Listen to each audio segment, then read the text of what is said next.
Hello everyone and welcome back to a brand new video where today we are here once again back with some more iRacing. This time round, ready to kick off week 2 and back once more with the VRS GT3 Sprint Series. Of course, had a brilliant fun race last week out at Road America. If you missed out on that one, I would highly recommend going back and checking out. But today, we head back to Twin Ring Motegi. Yes. Yeah, a track for many years that was very, very popular in the world of motorsport, and then kind of just completely, at least in my eyes, has fallen off the radar in recent years. I'm pretty certain it is used in some Japanese series still, but really probably doesn't quite get the love it deserves. Hopefully today that we can try and get a good race in, of course 40 minutes as always, and let's jump in with our fastest qualifying lap.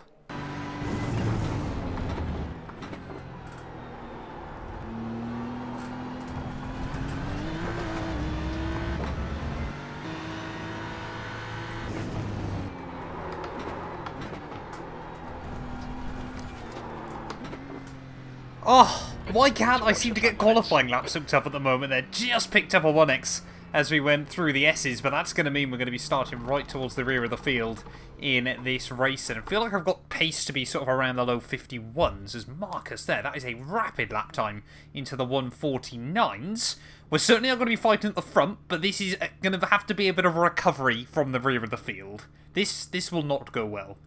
Right, here we are then, back at Twin Ring Motegi, starting P22 in a 23 car race here, so not the best qualifying session in the world, but we've got Ferraris, I think we've got a couple of Lambos, we've definitely got some Porsches and some BMWs, I think that might be an Audi a little way up the road as well, and I'm loving the Leighton house paint on the Porsche just in front of me, but yeah, 40 minutes ahead of us then, around at Twin Ring Motegi. Definitely need to try and keep it clean and tidy in the race, which I didn't manage to do in qualifying. There's even a McLaren here. Absolutely love to see that. But nice and easy on lap 1. Of course, I'm sure we'll see some cars off into the sand pit. So if we can just keep it clean and tidy, try and walk away here with a good recovery drive. Let me know down in the comments below whether you think we'll finish this one tonight. So we'll try and time it. Haven't really timed it very well out of the final corner. I think we're already up a couple of spots then by the time we get up over the start-finish line there. So good, clean, tidy start. Like I said, down in towards Sermon, cold tyres, cold brakes, everything like that. Just want to try and get the car through nicely there, as once again, looks like we have got a lot of Porsches in the field, as we'll just try... Oh, hello. A little bit of aggression there from the Porsche trying to get to the inside. But, you know, it's a long old race, there's plenty of chances to try and make moves happen there. It's accidentally around the outside. We will just about keep the nose there, and there we go. We've got a fantastic run off the corner on the inside of the Porsche. Just don't want to outbrake myself into the Lambo in front. Still there. Just nice and easy. Just opening that there. It's that corner always catching me out with just how tight it is, but we have definitely gained some places then early on. Like I said, I felt like we had decent pace to be fighting a bit further up the order, as this was the corner, of course, that I bottled on my second qualifying run, but just trying to thread the needle through these next couple of corners there. The BMW does feel quite heavy around this circuit, of course, front engine, you know, I'm sure the Lambo actually probably quite a fun little car to drive around here. Some of the higher speed corners, it might be a little bit of a lively vehicle still, but just a little bit of bumping up the road there down in towards the hairpin, but trying to just clip the grass on the inside there as we head down the support pit straight. But so far so good, clean and tidy on this opening lap. Like I said, don't know how many places we have gained, but we're certainly up from where we started. But again, of course, trying to keep the instant count low is going to be essential today. I thought that was almost a Mercedes design on that Lambo, but it definitely isn't. As we head through the final couple of corners, I think you can actually get away with quite a bit of curve through there, but oh, listen to that Lamborghini. The V10 on that thing does sound phenomenal there as we cross the line to finish off lap 1. Where are we up to at the end of the opening lap? I think we're up to P18. Loving this, mate. This is perfect. P14. Oh, that's definitely not right, crew chief. Crew chief has already resorted to lying to me apparently this afternoon, as yeah, we've got an Audi, we've got a Lambo, we've got a McLaren just in front of me as we head round lap 2. Just nice and easy still on the brakes. It's always that worry when the car in front of you brakes a bit early and you spot them. Will the car behind spot you? As again, off this corner, we definitely seem to be able to get the line down, as all over the back of the Lambo. Might try and have a bit of a look down in towards the next corner. Just sit back for now. Lambo a bit slow. So we head around the back part of the circuit. Just getting once again all in his gearbox. Can we try and go slow in, fast out through the hairpin? No, he actually was very, very nicely on the throttle through there. So, yeah, certainly feel like we have definitely got a bit more pace over a lot of the cars still in front of me. But it is about just slowly sort of winding it up rather than just trying to be uber aggressive early on and then potentially making a mistake and having to do all the work again. It's just every time into a big braking zone that Porsche fills up my mirrors as well with that beautiful baby blue colour. Through the final couple of corners. Always hate those final couple of turns here at Twin Ring Motegi. It's just such a hassle. You know, it really is. It's difficult to describe, but it is just one of those corners that's deliberately made to be a bit more difficult, which you just don't really get on modern racing circuits as well. They kind of add that little bit of extra character to a track like this, but yeah, we are starting to see a bit more aggression from a couple of the cars in front. A few more mistakes creeping in as well, as the Lambo every time seems to be doing that, because that's not really going to allow me to get on. Oh, Audi's gone as well just in front there, as I didn't actually think we got that much speed over the Lamborghini. We'll keep the Porsche trying to square it off to the outside, but apologies there. Very unnecessary 4X this early on. Like I said, I just thought he got much better drive off the corner. I thought we broke out of it, but apparently not enough. Again, Lambo not getting a particularly good run at the final corner. This time around, we might have to try and get it to the inside. Oh, back at turn 1. And that was just the worst possible moment to have a slight connection issue there as Porsche ran down at turn 1. So that's going to keep giving us a couple of extra freebies. But yeah, I really wanted to go for it then. Can we try and go slow in, fast out here? Try and get a run off. Not with a line like that we won't. It's all McLaren's gone round. So we will get another freebie then. Still early on. We're only on lap 4 of this race, so we've already been given quite a few freebies. But I need to try and get past Javier, because that Lambo, yeah, it's definitely not slow, but it definitely is holding me up. As we can see, it doesn't connect with the next apex. We are definitely applying the pressure, and hopefully he will crack soon. B12. We're looking all right here. Oh, Lambo.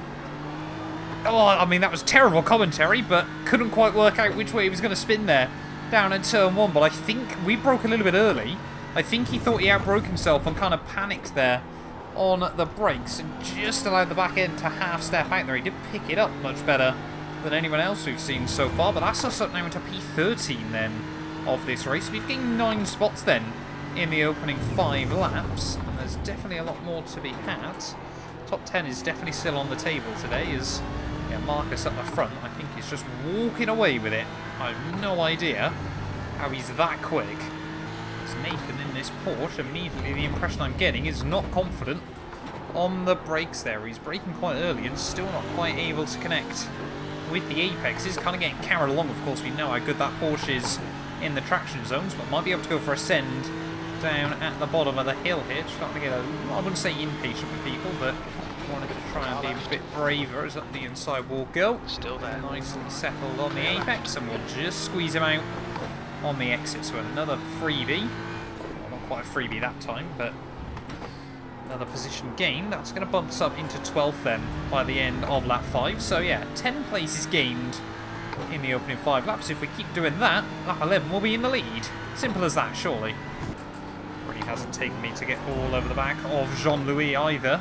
As we head through the final couple of corners, just trying to feel his mirrors as all broke way earlier than I was expecting. It kind of threw me off where I thought I was through those final couple of turns. Really difficult to spot where you're meant to be going if you're trying to follow the car in front. I try and open up the run just so we get a better view into the apex, but That's the fastest trying to lap of the apply race. some pressure to this Merc. That might be my fastest lap of the race. It certainly isn't the fastest.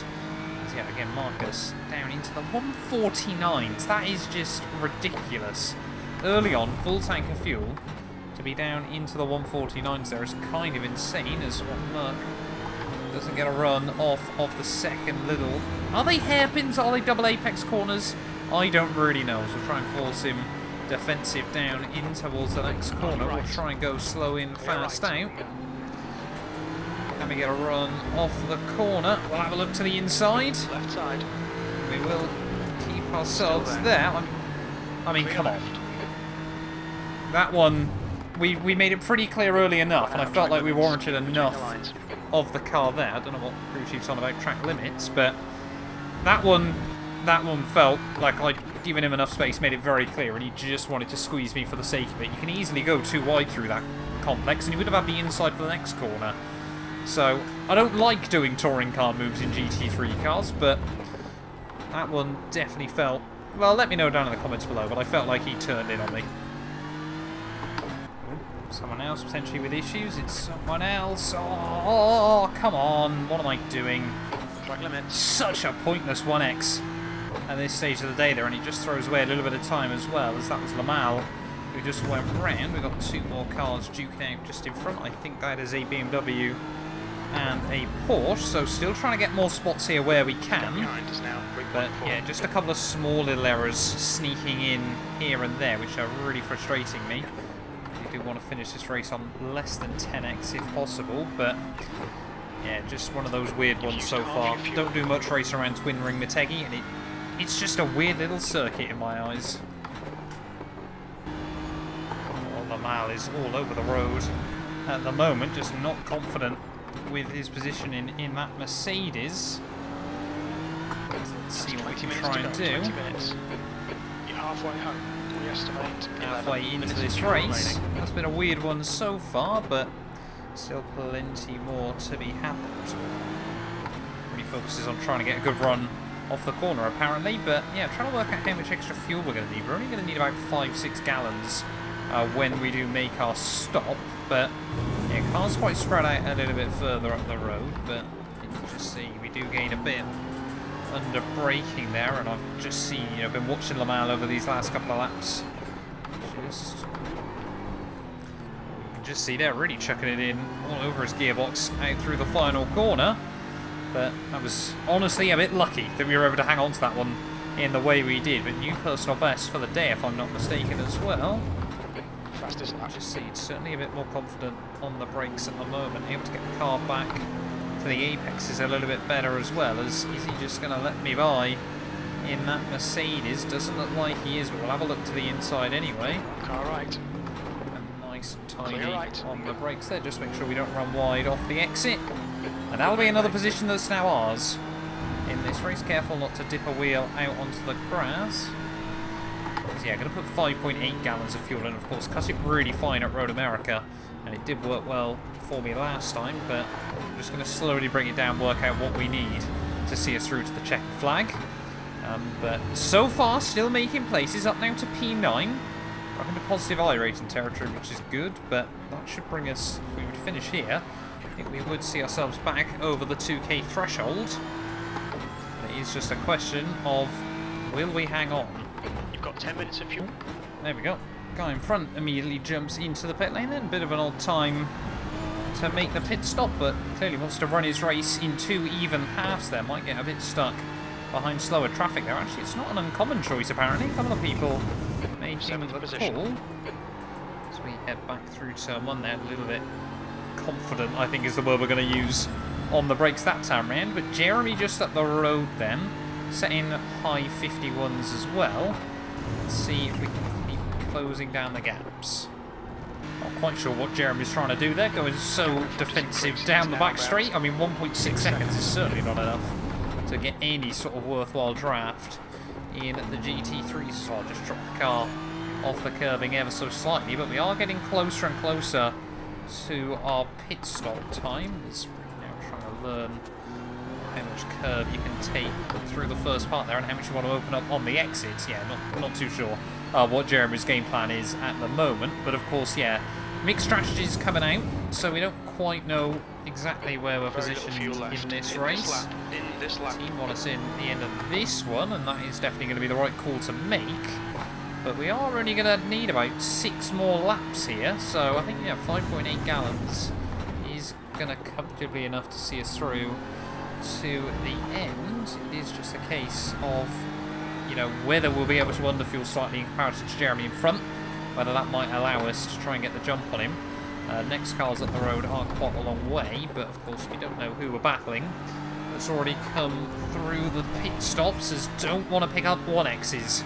We really want to try and avoid those at the moment, but you can just see we are gaining little chunks of time on Jeremy around the lap. I don't think there's one place where we're massively better. I think we are just positioning the car, carrying a bit more speed, being a bit more confident with it. And of course Motegi as well.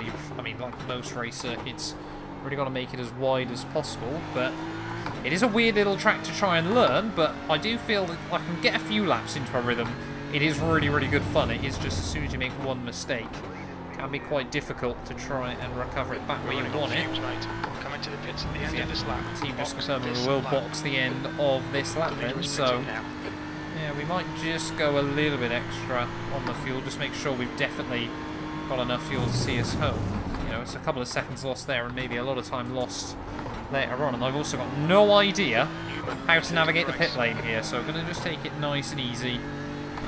It is very, very early. No, it's not. We're fine. There we go. Look out for the pit speed limit. Pit lane speed limit all over the back of the course. We'll try and go shortest run down the pit lane. 10 minutes left to go of this race. We are racing in the pits. Nice and tidy into our pit box. Try and angle ourselves nice and square for pit exit. And can we potentially get the jump on Jeremy then as we get ready to go once more? Oh, we've put way too much fuel in. Way too much fuel in the car, but there is Jeremy still. Has he put more than me in? I think, oh, it is still going to be close by the time we get out of pit exit, but he is definitely going to have a bit of an advantage over me as we are going to be racing someone on pit exit, and there we go. That is going to be Timo, who has got out between us, but now we've got a 3-car scrap inside the final 10 minutes here at Twin Ring Motegi. I think we are back down into P10 of the race, but P8 is definitely still on the cards. Got to try and get the rhythm back as Jeremy just running very, very wide there through the next corner. But yeah, we definitely got enough fuel to see us through then. Completely forgot, of course, about the lap or so that we'd carry into the pit lane. But yeah, now I think we've got to try and get our elbows out. Now, that's not what I quite meant by getting our elbows out. Just gave Timo a little kiss, I suppose. Moment is, I mean, the Audi doesn't quite sound as good as the Lambo. It certainly doesn't sound bad still on iRacing. Same V10 engine. Of course, the Lambo's just a whole lot more modern. But the joys of balance of performance, I suppose, at the end of the day, is a bit worried that Timo is going to let Jeremy just run away a little bit. I think he's trying to get past this Audi as soon as possible here. But this could be quite a good little battle to see us home to the checkered flag. You know, we had quite an action-packed early stint to this race. Then sort of just were able to get into a rhythm, settle down, get some laps on the board there, as everyone apparently trying to go for the slipstream. Clearly very, very essential at this stage of the day, but it's Timo early on the brakes now. He's feeling pretty confident, which is good. It means I can carry a bit more confidence into the braking zones as well. As you can just see how hard we're pushing at the moment. Still trying to open up this penultimate corner to potentially then get a good run at the final corner, but oh, traction control says absolutely not to that one. So we head back down the start-finish line. They're again weaving this way and that, trying to get all of the slipstream as that Audi. Optimistic on the brakes. Porsche trying to go for a bit more of a late apex. We're just going to try and take a bit more of a conventional line there and hope. I mean, we have been pretty quick through this first few corners of the lap. I think we've got a Ferrari trying to hang on to our coattails as well, but yeah, this is going to be good fun, I think. We're at the final dying stages of this GT3 race. Of course, I love good battles like this. Of course, had a brilliant battle right to the flag last time out, but we need to try and make moves happen. Again, that Audi pretty confident on the brakes, but again, through that corner, we seem to get all over his gearbox and then just have nowhere to go on the exit, just having to mash the brake pedal to make sure we don't pick ourselves up a 4X. So we're definitely just able to carry little bits of speed, carry the brakes in different spots around the lap. Just trying to use the grass, just trying to claw the front end in a bit more. It's a brave strategy at this stage of the day, but I think we're willing to risk it. So look at that, we have got a good run off down in towards the hairpin. Is it worth a bit of a send?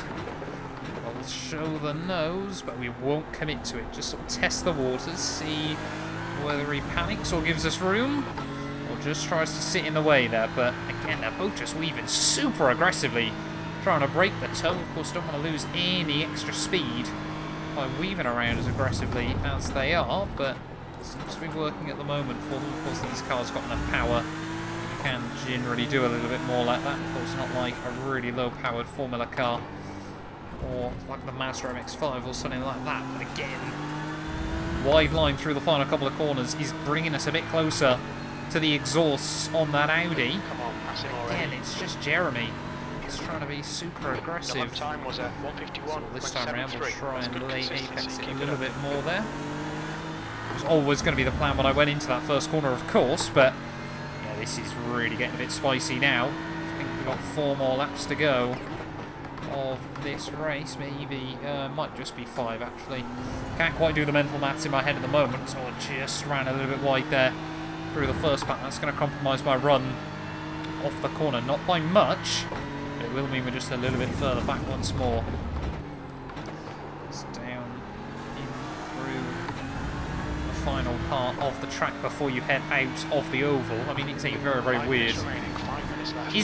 I mean, technically this isn't a roval, of course, because you don't use any of the oval, but I don't think there's any combinations of twin ring Motegi that use both this and the oval. If it did, it was going to be quite a wild and long lap, or I've never seen it used on iRacing. So again, just really getting all over the back of that Audi. We need to try and make something happen quite soon. We know we had pace over Jeremy for a long, long stint in this race, but I feel Timo is just getting in the way a little bit at the moment. It's again trying to get early on the exit, but that Audi just launches itself out of the corners. Luckily, once all the pit stops are done, we are up in P8 at the moment, but if we can walk away with P6, I think that would probably be close to 50 iRating, which would be quite useful to try and bank for us. Or of course a little bit offline, Audi a little bit offline as well, and we are all over him.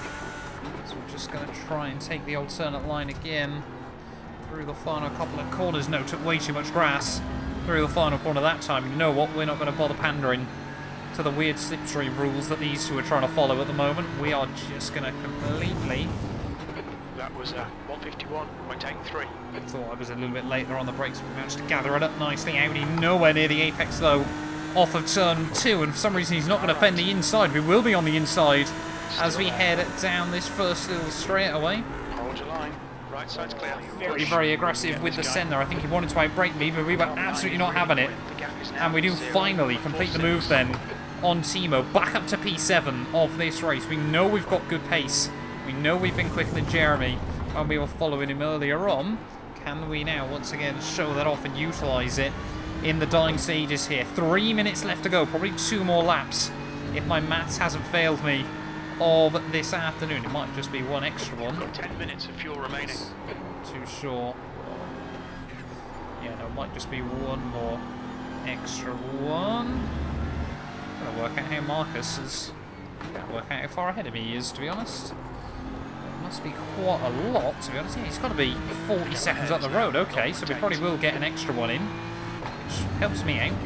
Helps me out quite a lot, because of course that means we get 1 extra lap to try and fight it out with Jeremy there, as that was not the line we needed.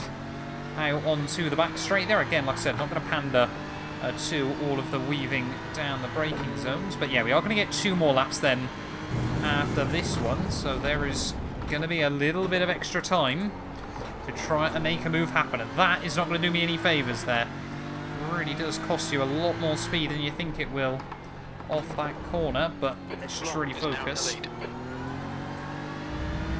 and see if we can get a bit closer to Jeremy once more. We know we had pace over him. We were constantly lapping 7-8 tenths of a lap quicker earlier on in the race, but Jeremy might have just found his mojo. We know what we're capable of. Let's just focus. We'll ride on board right to the flag.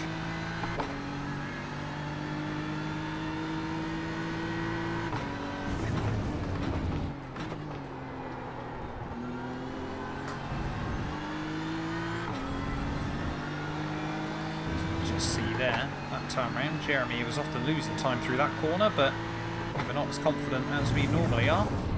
Let's just make sure we're concentrating, hitting our marks everywhere at the moment, trying to open up the track as best as possible. You can immediately see the 10th or so that he gained comes back to us just by being a bit braver through the next couple of turns. Back up the hill, braking Braking just at the start of that curb. Get the car flicked in.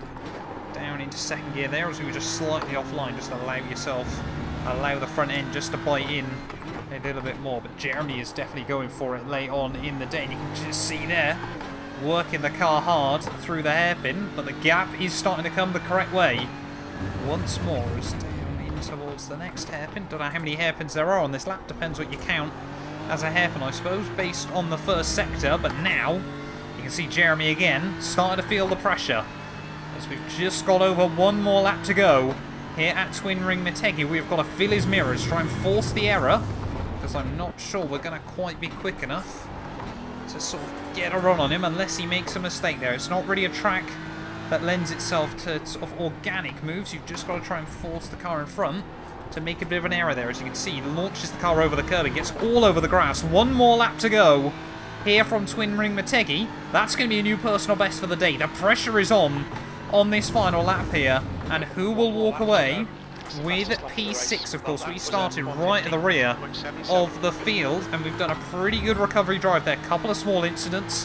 The contact with the Lambo was unfortunate. The contact with the Merc, like I said, was a bit more controversial, I imagine. As again, you can see Jeremy doesn't want to miss his braking mark there, and that's meaning he was a little bit early on the brakes, but he carries the speed off the corner quite nicely.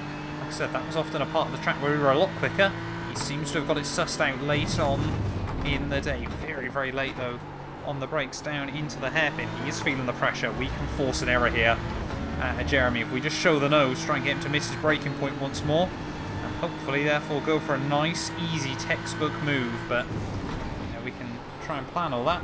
Some of that does depend on what he does as well. There, as you can just see, attacking the grass, forces himself off the line he really wants to try and carry. But this could play really nicely into our hands there. Again, misses the apex down through the next hairpin. 3/10 back at the moment. This time around, we're going to have to follow him when he weaves down the old pit straight. So we just both run a little bit wide there, but we get the car back to the apex.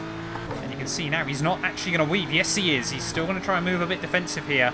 Can we try and send it down in towards the next braking zone? We're going to stick in the slipstream. We're going to show the nose.